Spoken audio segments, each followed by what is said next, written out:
Resist much, obey little. Once unquestioning obedience, once fully enslaved. Once fully enslaved, no nation, state, city of this earth ever afterward resumes its liberty. These were the words of caution which the great poet Walter Whitman offered to his fellow Americans. For Whitman recognized that crucial to a free and flourishing society are men and women who are willing to question and even resist authority when necessary. But today, very few of us live by the ideal espoused by Whitman. Rather, blind obedience is the norm. We have become populations of sheep, easily to be herded into the chains of tyranny. But what has led those of us in the West to largely shun the advice of Whitman? In this video, we will examine two institutions that have played an integral role in the breeding of a passive citizenry: the compulsory state-run education system, which in North America is called the public school system, and the mainstream media. Public schooling is viewed as one of the shining lights of the modern Western world. Who could question the value of an institution that provides free and compulsory education for all? But as with many institutions of our day, the textbook picture of how the institution should work greatly diverges from the reality of how it does work.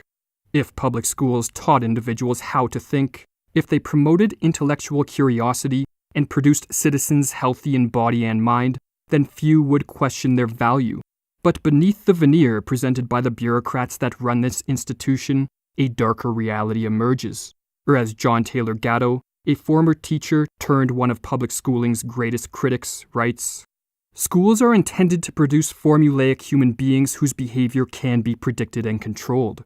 To a very great extent, schools succeed in doing this, but in a national order in which the only successful people are independent, self-reliant, confident, and individualistic, the products of schooling are irrelevant. Well-schooled people are irrelevant. They can sell film and razor blades, push paper and talk on telephones, or sit mindlessly before a flickering computer terminal. But as human beings, they are useless to others and useless to themselves." Noam Chomsky echoed this sentiment, writing in his book Understanding Power, "Given the external power structure of the society in which they function, the institutional role of the schools, for the most part, is just to train people for obedience and conformity, and to make them controllable and indoctrinated."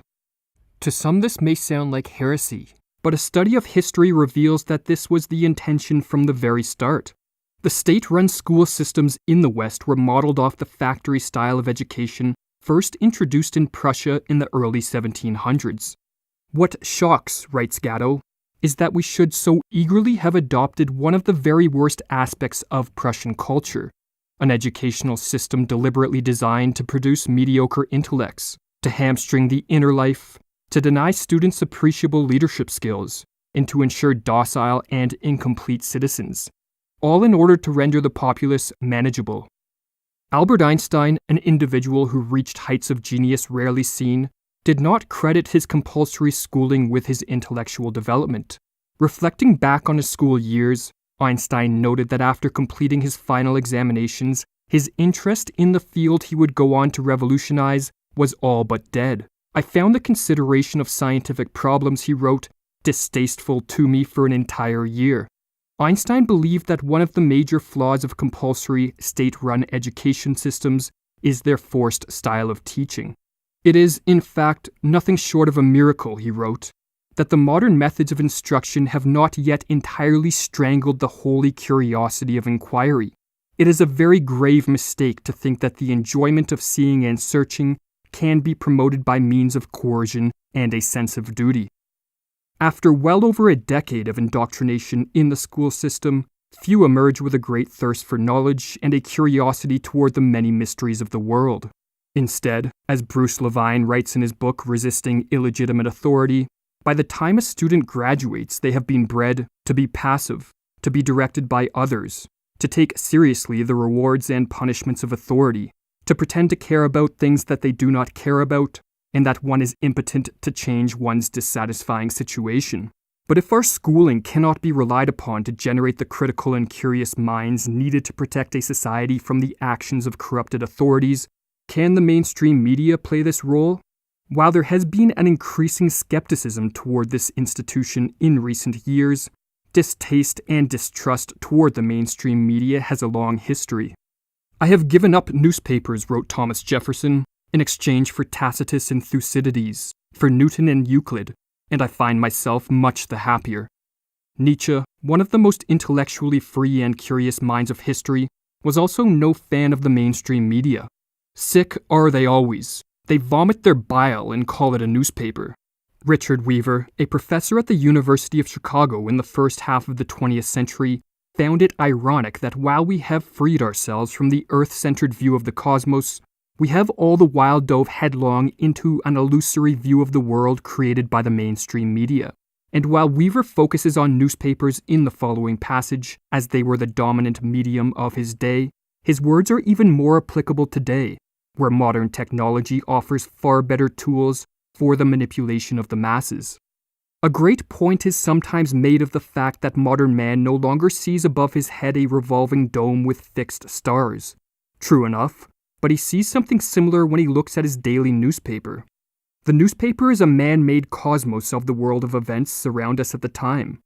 For the average reader, it is a construct with a set of significances which he no more thinks of examining than did his pious forebear of the 13th century think of questioning the cosmology. But why does the mainstream media so often choose deception over truth? Noam Chomsky, in his book Media Control, suggests that, like many politicians, the mainstream media is dominated by individuals who adhere to an elitist ideology. The 20th century journalist Walter Lippmann epitomized this view, calling the masses the bewildered herd, and suggesting that one of the main functions of the media is to put this herd in its proper place as passive spectators, not active participants, in the organization of a society. Or as Chomsky explains, this elitist ideology is built on the notion that the mass of the public are just too stupid to be able to understand things. If they try to participate in managing their own affairs, they're just going to cause trouble. Therefore, it would be immoral and improper to permit them to do this. We have to tame the bewildered herd, not allow the bewildered herd to rage and trample and destroy things.